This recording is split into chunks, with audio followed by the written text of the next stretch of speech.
જય દ્વારકાધીશ મારા તમામ મિત્રોને તરસી ધરા તરસિયા ઢોર ભીની પાપણ સૂકા વોઠ વાત કરવાની છે આ વિડીયોમાં ગુજરાતના એવા મોટા વિસ્તારની કે જ્યાં હજુ 10 જૂન થઈ ગઈ છે પણ વરસાદ તો શું સારા એવા વાદળ પણ જોવા નથી મળ્યા।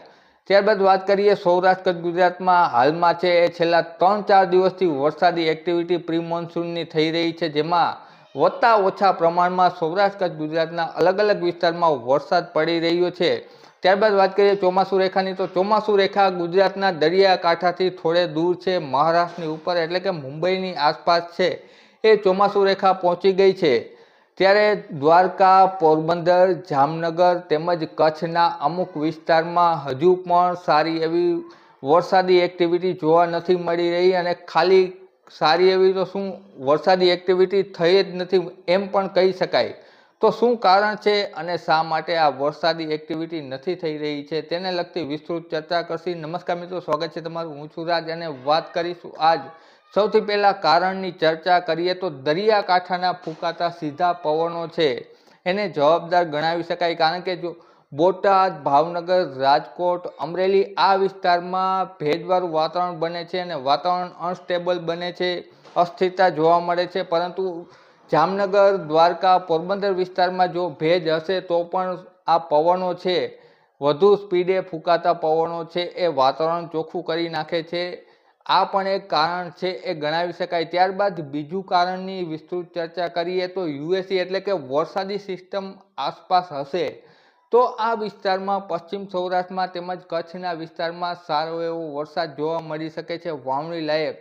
પરંતુ 15 જૂન સુધી છે વરસાદી સિસ્ટમ મોટા ભાગે છે એ ક્યારેક જોવા મળતી હોય છે। ત્યારબાદ ત્રીજા કારણની ચર્ચા કરીએ તો આ ત્રીજું કારણ તો મોટા ભાગના ગુજરાતને લાગુ પડે છે, કારણ કે 700 HPA પર ફૂંકાતા પવનો છે, સૂકા પવનો જે પાકિસ્તાન અને અફઘાનિસ્તાન તરફથી આવે છે, આ પવનો ગુજરાત અને રાજસ્થાનને વધુ પડતા છે એ અસર કરતા હોય છે, જેમાં ઉત્તર ગુજરાતમાં, કચ્છમાં તેમજ પશ્ચિમ સૌરાષ્ટ્રમાં આ પવનો છે એ વધારે પડતા છે એ અસર કરતા હોય છે અને નડતરરૂપ બને છે, જેના હિસાબે પણ આ સમયગાળા દરમિયાન છે એ પ્રી મોન્સૂનની એક્ટિવિટી છે એ જોવા નથી મળતી, ખાસ કરીને પશ્ચિમ સૌરાષ્ટ્ર, કચ્છમાં અને ઉત્તર ગુજરાતમાં પણ।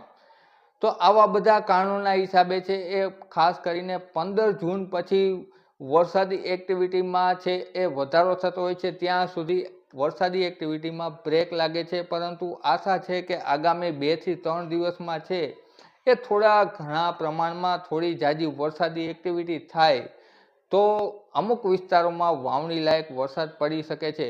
પરંતુ ત્યારબાદ આગળની વાત કરીએ તો 18 થી 20 જૂન બાદ ફરીથી એક વરસાદી સિસ્ટમ આવવાની શક્યતા છે। જીએફએસ અમેરિકન હવામાન ચાર્ટ છે એ સિસ્ટમને ગુજરાત તરફ આવતું બતાવી રહ્યા છે, તો તેને લગતી આપણે ચર્ચા છે એ આગળના વિડીયોમાં કરતા રહેશું। જય જવાન, જય કિસાન, જય દ્વારકાધીશ।